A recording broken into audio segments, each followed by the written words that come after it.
Hey guys, how's it going? This is event number 3 I think I've done over the last 24 hours because Shrewsbury is definitely open, isn't it? It is. And I'm here at the Hive, which is also very open. And I'm sat here for the first time in person with Cerin Mills. This is the 3rd time you've been on the show. Yeah, it's the first time we've met. I know, can you believe it? Live and in person. In person, you get to see, yeah. This is amazing. And I'm actually sat in the Hive. This looks different to the last time I came here. This was like a cafe last time, wasn't it? So this is now a lovely gallery space, which can convert at a flick of a button into a cafe when we bring in small circular tables and chairs. But at the moment we are exhibiting a very lovely open call exhibition called Reborn, quite appropriately in terms of the pandemic and opening up. Very appropriate, and we had 127 artists from all over the country and the world submit work, and we shortlisted and selected 23, which is what you're looking at now. All kinds of genre, print, textiles, paint, looking at Anthony acrylic, Joshua, digital, in a very refreshed, repainted, new lights gallery space here at the Hive. I've just taken a picture of you now because the backdrop to you sat there with this microphone is just beautiful. So for the listeners at home, if you've never been to the Hive, just pop your head in and have a look. Seriously, it's amazing. There's this beautiful white painted piano, big screen with some speakers here, and I guess this is all just equipment you can use to help youngsters with their music and learn piano. And I mean, that's what the Hive's all about. We are a venue, charity that supports children and young people in terms of using the arts to develop and help their well-being. We run regular workshops on a weekly basis throughout the year. We've got a massive programme of summer workshops planned. We have a new brochure which you can see online or pick up in person. Give me one, and today. I left it outside. We're very proud of what we do here and how many young people we're able to reach out to and skill up and share talent with, and really just explore what they're interested in and what their skills are, and fly with that, really. So but you're right, it's a funny little space, the Hive, because from outside you've got your blue sort of Georgian front, and then you come in and it's like a TARDIS. It is, it's a huge building. And you wander through, and we've got this lovely botanical courtyard, and we've got the music hall here. We've got a huge studio that seats 100 people. We've got a really lovely sound studio. We just had new acoustic battening all put in. You'll have to come and look at that. It's geographically very nice. I recorded a podcast in here a couple of years ago with Charlie Adlard and John Wagner and Shane Chebsey. We did a comic, we call it the Comic Slopia Slobber Knocker, and somebody left the aircon on, and we had these super high sensitive microphones, and all you could hear through it was a shh. Oh no, I did turn the aircon off just before you got here. A bit of advice: if you're ever going to make a podcast inside there, turn the aircon off. Just be hot and sweaty for a little bit. It's an amazing space, and if anybody is lucky enough to come in here and train here and learn whatever it is you're doing, because I mean, what kind of it's not just music you guys do. No, is it? Not at all. No, I mean, we have a team of really amazing freelance artists that support the work of the Hive.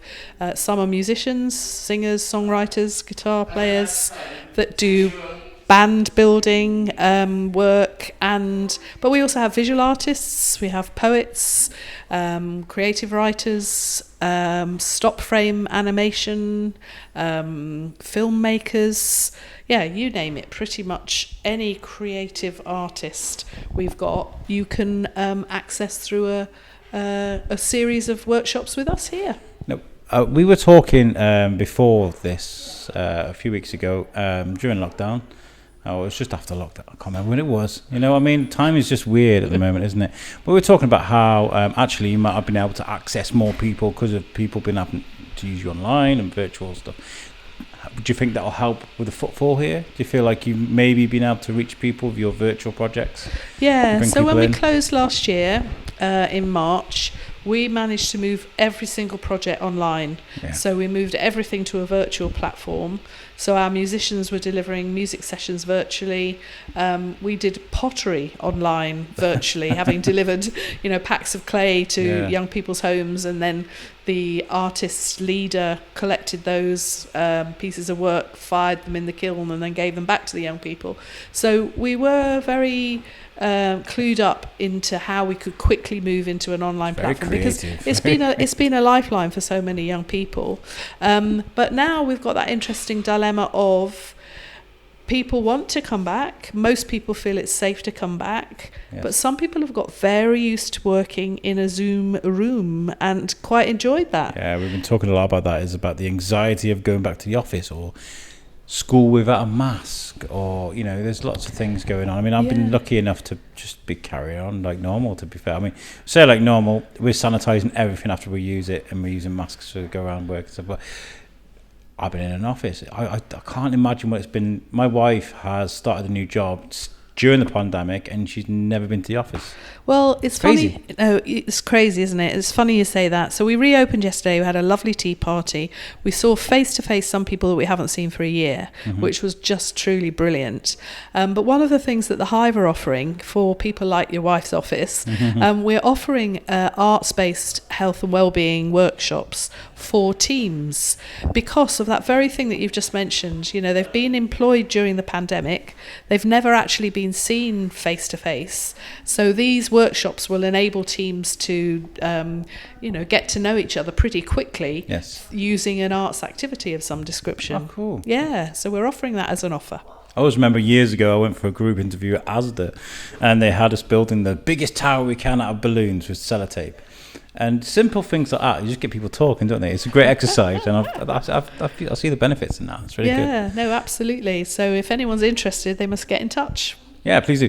I'll get my wife to sort of spread the word with her workplace. I'll give you one of our leaflets. Yes. And we've just been stood outside as well, which is a beautiful, beautiful outside space here at the Hive. What's been happening there? Well, I mean, I know we had the mural. Very fortunate to have a little bit of outdoor space, an enclosed and very safe courtyard, botanical garden, which obviously young people can use. But we've had a new pergola built, which has got a roof, which means we've got an outside space now, which is weatherproofed, which is brilliant. And we commissioned a young person to design and put up a new mural. So Cherry Harris was the kind of winning design, and she got to implement that and realise her mural on the wall. And it's lovely, isn't it? It's beautiful. It's really good, yeah. Very dynamic, well done, really colourful, very uplifting. And we have some postcards of her design. But yeah, that's just transformed the space, just a fresh coat of paint and a new image, which is lovely. We've been doing a lot of that. It's been a lot of painting going on at the Hive while we've been closed. Very nice and airy and bright. Yeah, it feels fresh. It also feels very safe. We've got really good ventilation. Obviously, we are making sure people scan QR codes. We're using sanitizer. We're wearing face masks where appropriate. We had planned for a full day of free workshops tomorrow, which unfortunately we have had to postpone because the COVID rules haven't been relaxed enough for us to do that. But they will still take place on the 5th of September. So we've got a whole raft of free workshops for all ages and families on the Sunday, the 5th of September. So again, look at our website and look in our brochure for the details about that. Those would have happened tomorrow, but they're now happening in September. But tomorrow we've got a bit of a treat, Alex. Ooh. In St Alkmund's Square, St Alkmund's Church grounds. So bang in the middle of Shrewsbury, at the top end of Butcher Road. We have got Sampad, South Asian Music and Dance Group, bringing a Bhangra dance teacher with a live accompanying dole drummer to just get a group of people, whoever happens to be up there, learning some Bhangra dance, which I think will be absolutely marvellous. That would be amazing. There's so much culture. Won't it be fun? Yeah. And then straight after the Bhangra workshop, we've got 3 dancers who are part of a Yakashanga group who are going to demonstrate this particular cultural form of Indian dance. It's highly intricate, very colourful makeup and costume. In fact, I'm going to need to let them into the Hive at 10 o'clock in the morning, ready for a 2 o'clock show, because it takes them that long to get their makeup on. Wow. So come and do the Bhangra workshop, come and watch them dance, and then after they've danced, we'll be inspired to do even more dancing. We'll do a bit more Bhangra after their show. So from 2 till 4 tomorrow afternoon, be great fun for all ages. Wow. Well, I mean, I bet the people that are working with you at the Hive are so excited to come back, aren't they?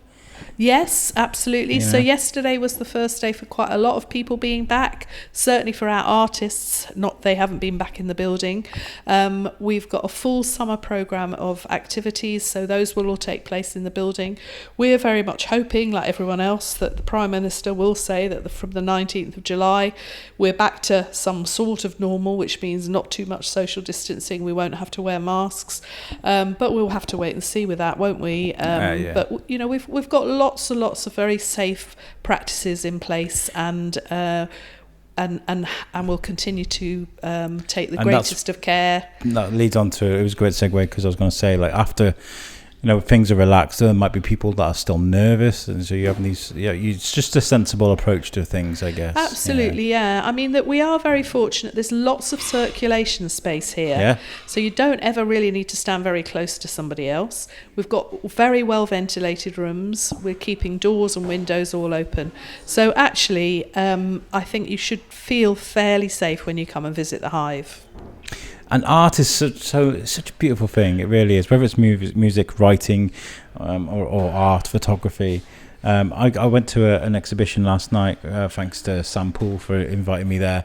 And I was just like, I'm not an art critic or something that absorbs art in, like, you know, an expert way. But I went there and I was just moved by what I saw. And the same here. I'm looking at the art in this gallery here. And you know, the people that have put their effort into doing this, you know, it's just really nice to see that they can do that. And there's such a broad variety in this particular really exhibition. Everybody has responded very differently to the theme. And yeah, they couldn't be more different, could they? Every single piece is extremely different. The digital moving image piece that's behind me on this large television screen, again, you know, what a sharp contrast to, for example, that tapestry there, which is simply reads, "Let's be better than we were." Which has been letters stitched onto a black piece of fabric. And then this little piece here, which has got a rainbow-shaped River Severn holding a small fetus. So, you know, there's a lot of very contrasting pieces. And you pointed out the Anthony Joshua in the corner there. Yes, amazing. Very good likeness to Anthony Joshua. The boxer.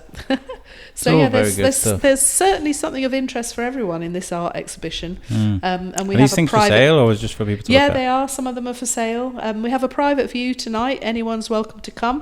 There'll be a free glass of wine and an opportunity to meet the artists and have a look at the exhibition. So that's at 6:00 this evening. Amazing. Yeah. And out of the programme you've got planned for over the summer, what are you most excited for? Oh, there's all sorts of really nice things. So I just put you on the spot there. Can you remember what's in the programme? Yeah, of course.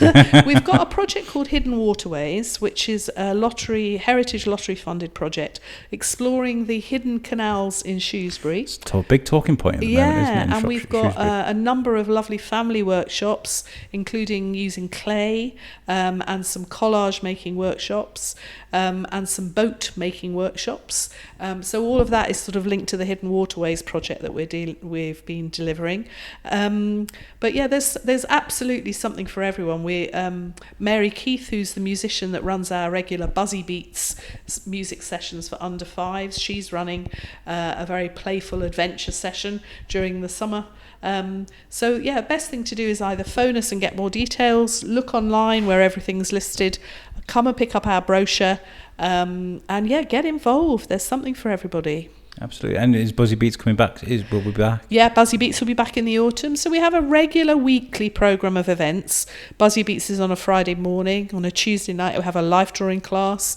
We have Shropshire Youth Theatre. Their junior group meets on a Saturday morning and their senior group meets on a Thursday. And then we have lots of our projects punctuating those times in between.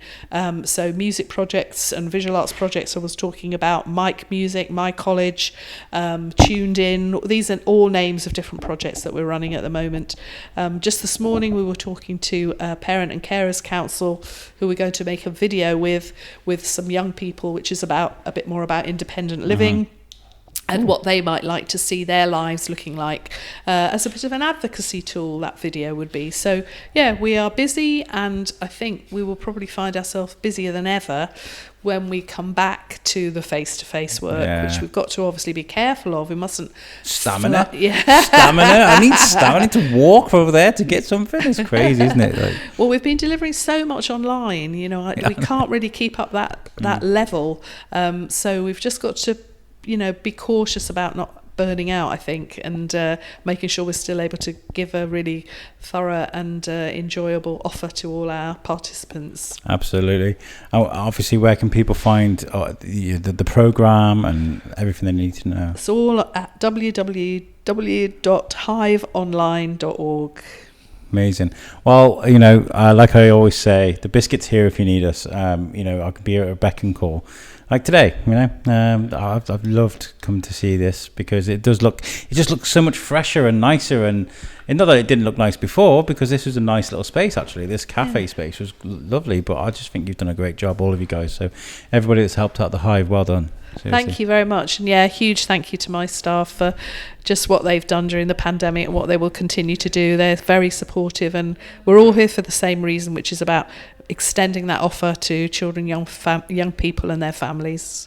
Amazing. Can I tell you something about what we're doing in September as well? Go ahead. Go ahead. On the 9 a.m. on the 29th of September, the Shrewsbury Biscuit's going to go live, and we're going to stay live for 24 hours, live on camera, on Facebook and YouTube. We're not going to stop till 9 a.m. on the 30th of September, which is International Podcast Day. The guys from International Podcast Day in LA are very aware of what we're doing. They like what we're doing. They're going to turn up on the show as well. We've got some great guests coming on. We've got Charlie Adlard. He's going to come. We've got Marcus Bean. He's coming. The Shropshire Lad's going to be there. The Mayor's going to be there. It's going to be amazing. And we're trying to raise as much money as we can for Lingen Davis. And the way we're going to do that is we're going to sell sponsored hours. So if there's a company, there are companies out there that want to buy an hour for about £100 minimum donation, which isn't a lot for a lot of companies, please get in touch with us. Do the math. So if we sell 24 hours at £100, how much are we going to raise? That's £2,400 just in donations from those. So it's very good. And this thing is called Pod Aid. It's an amazing name, an amazing brand, and what we're going to do next year is we're going to challenge people to do better with the Pod Aid name. So, I like it. Yeah, so if you've got a podcast, if you've got a game stream, if you've got anything like that, once a year, try and do something amazing for your local community. Do better than I've done. Then what's the worst that can happen? Yeah, you've helped your community. So absolutely brilliant. Well, good luck with that. Yeah, it's going to be difficult. It's a huge event. We've got our main sponsors, thanks to Reach, they're amazing. We've got our venue, thanks to the guys at Shrewsbury Town, the community. They're letting us use their Reach Community Hub, and we've got our websites by Web Orchard as well. So it's going to be amazing. And if you guys do want to get involved with us, and you do want to sponsor it, or you want to guest on it, or you just want to help in some way, please visit our website, which is the shrewsburybiscuitpodcast.co.uk. There is a place there for you to contact us, or just get in touch with me on Facebook. Alex Whiteley. There we go. Cerin, it's so nice to meet you finally in person. I know, and you, Alex. And I do wish the Hive, sincerely, I do wish it well. And listeners, if you want to get involved, from the age of 5, you can get your kids involved with this. So please just get in touch with the Hive. Thank you very much, Alex. Right, Cheers. we'll catch you guys next time. Peace out. Okay.